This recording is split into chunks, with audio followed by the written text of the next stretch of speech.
तो एक गाना याद आता है, देख जमाने की यारी बिछड़े सभी बारी बारी। Bihar election will be the last nail in India alliances coffin. इसके बाद इंडिया अलायंस वैसे ही इस धरती पर से विलुप्त हो जाएगा जैसे किसी समय में डायनासोर हुए थे। चाणक्य सा ज्ञानी हूँ मैं, जनक सा स्वाभिमानी हूँ मैं, मांझी सा जिद्दी हूँ मैं, बोध गया में सिद्धि हूँ मैं, आर्यभट्ट सा गणितज्ञ हूँ मैं, डॉक्टर राजेंद्र प्रसाद सा राजनीतिज्ञ हूँ मैं, की शेर का दहाड़ हूँ मैं, हाँ बिहार हूँ मैं, मिथिला की मिठास हूँ मैं, वैशाली का इतिहास हूँ मैं। Mister Shambhavi please. No, your turn will come from your party. So, honorable member, you are a senior member. Wait, you are a senior member. If you want to react for each and every member from the treasury benches, we cannot conduct the house. Please, whatever be the allegation made by him can be counted by other member in your alliance. Please. धन्यवाद सभापति महोदय। I will look into.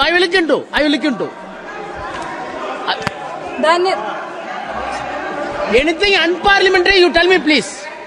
धन्यवाद। Honorable, I will correct धन्यवाद सभापति महोदय। Please. धन्यवाद सभापति महोदय। आज अपनी पार्टी लोक जनशक्ति पार्टी की तरफ से इस आम बजट के समर्थन में अपने पार्टी का जो पक्ष है उसको रखने के लिए खड़ी हुई हूँ। बधाई दूंगी हमारे यशस्वी प्रधानमंत्री श्री नरेंद्र मोदी जी का और माननीय वित्त मंत्री श्री निर्मला सीतारमण जी का, जिन्होंने सफलतापूर्वक अपना 8वां बजट इस सदन में पेश किया है।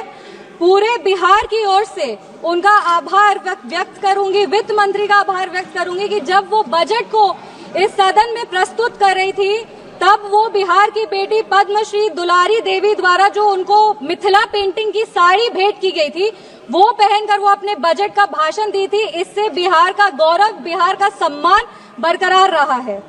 2037 तक विकसित भारत के निर्माण में सर ये बजट एक अहम भूमिका निभाएगी और सिर्फ भारत को विकसित बनाने में ही नहीं, बिहार को भी विकसित बनाने में और बिहार के विकास को एक नई गति प्रदान करने में ये बजट एक बहुत महत्वपूर्ण भूमिका में रहेगी। कहीं हमने पढ़ा था कि the be in the budget stands for Bihar, और ये बात सत्य है कि आज बजट का बी बिहार के लिए, क्योंकि जब विपक्ष की सरकार थी तो बीमारों का बी बिहार के लिए होता था। हमने वो लंबा सफर तय करके आज एनडीए सरकार की वजह से हम यहाँ पर खड़े हैं। पूरे विश्व को शून्य देने वाले आर्यभट्ट, जो पूरे विश्व को शून्य दिए थे, उनका जन्म बिहार में हुआ था और ये वही शून्य है जो दिल्ली विधानसभा चुनाव में कांग्रेस पार्टी को आई थी। और अगर आज बिहार को 2 शून्य अधिक मिल रहे हैं तो विपक्ष को इतनी तकलीफ क्यों हो रही है? जिस सरकार ने बिहार में विकास लाए हैं, बिहार हमेशा उनका आभारी रहेगा।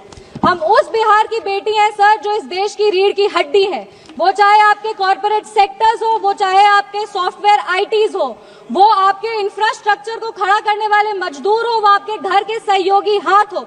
हर घर में सर एक बिहारी है, आपके घर को घर बनाने वाला आदमी बिहारी है। बिहार का उत्थान अब अडिग है और बिहार के विकास में अब कोई भी बाधा नहीं आएगी।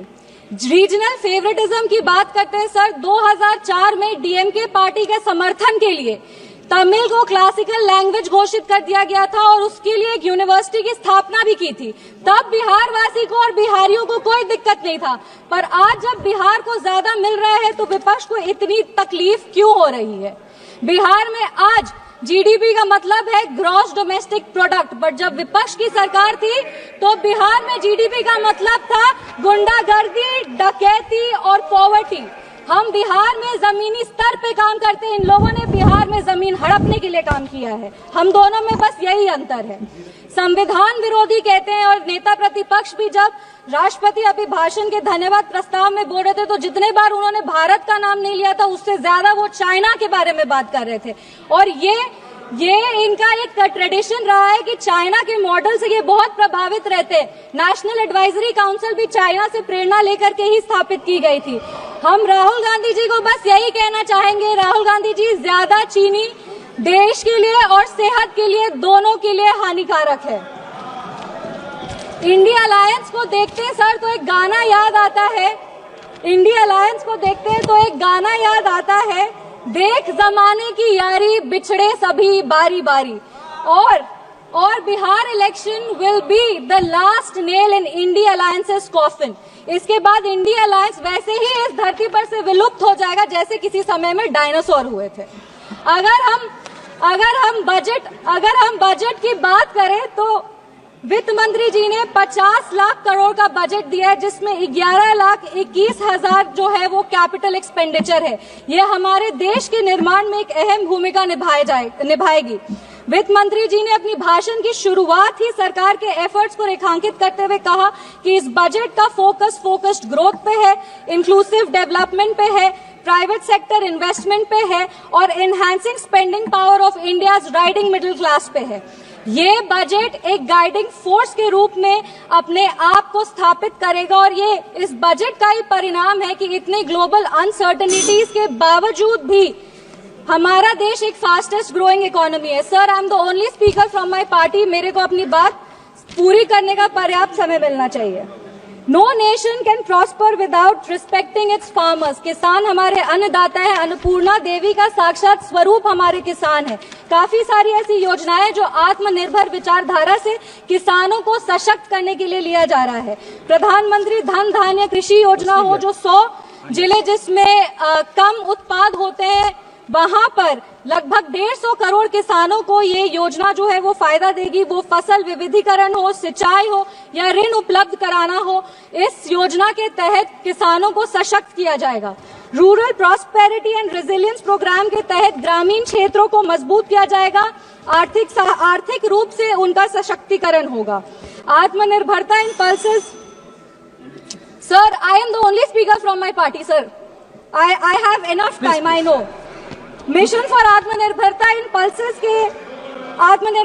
पल्सेस के तहत तूर, उड़द, मसूर दाल जैसे जो उत्पादन है उसको भी पूरा किया जाएगा। आप कम समय दे रहे इसीलिए हम फोकस पे आते हैं। दलितों का उत्थान के लिए सरकार ने क्या काम किया। पद्मश्री आचार्य किशोर कुणाल ने अपनी किताब दलित देवो भव में लिखा था, जिस दिन समता की आधारशिला पर बनेगा सुदृढ़ वितान, धन्य होगा यह देश और संगठन हमारा होगा अत्यंत महान। जब भारत के भाल पर सुशोभित होगी जाति समता की पताका, तब मिटेगी इस देश की दारुण दुखों की राका। इसी को आधारशिला बनाते हुए, एक सेकंड सर प्लीज, एक second sir, let me complete. इसी को अपनी आधारशिला बनाते हुए दलितों के लिए बहुत काम हुआ। उसके कुछ आंकड़े हैं जो हम पेश करना चाहेंगे। महिलाओं को अनुसूचित, जो महिलाएं अनुसूचित जाति जनजाति से आती है, उनको पहली बार ऐसी 5 लाख फर्स्ट टाइम एंटरप्रेन्योर्स होंगे जिनको 5 साल में 2 करोड़ की राशि दी जाएगी। दलितों के लिए दलित जो बच्चे हैं जो पढ़ाई कर रहे हैं उनके लिए पोस्ट मैट्रिक स्कॉलरशिप प्रोग्राम है और प्री मैट्रिक स्कॉलरशिप प्रोग्राम है। Thank you. Please conclude. Give me 5 minutes, sir. Please let me complete. It is not possible. 10 parties. Please, madam. 10 parties together have been allotted only 17 minutes. Already you took 7 minutes. Post matric scholarship scheme के तहत 2024 में लगभग 4.5 लाख ऐसी छात्रों को 5 करोड़ की छात्रवृत्ति वितरित की गई है और प्री मैट्रिक स्कॉलरशिप स्कीम के तहत 18 लाख छात्रों को 437 करोड़ की राशि दी गई है। सर, अनुसूचित जनजाति बिहार में लगातार जातियों को सिर्फ राजनीतिक लाभ के लिए इस्तेमाल किया गया था जब विपक्ष की सरकार थी। इंदिरा गांधी जी बेलची गांव गई थी हाथी पे चढ़कर, उसके बाद भी उन्होंने सिर्फ और सिर्फ उनके लाभ के लिए दलितों को प्रताड़ित किया गया। जब लालू यादव जी आज समाजवाद पे बहुत लंबे भाषण देते हैं, पर ये बात सत्य है कि अगर सबसे ज्यादा दलित को प्रताड़ित किया गया था तो वो उन्हीं की शासनकाल में किया गया था। हम अपने राष्ट्रीय अध्यक्ष श्री चिराग पासवान जी का आभार व्यक्त करते हैं, जिनके प्रयासों सर 5 मिनट्स जिनके प्रयासों की वजह से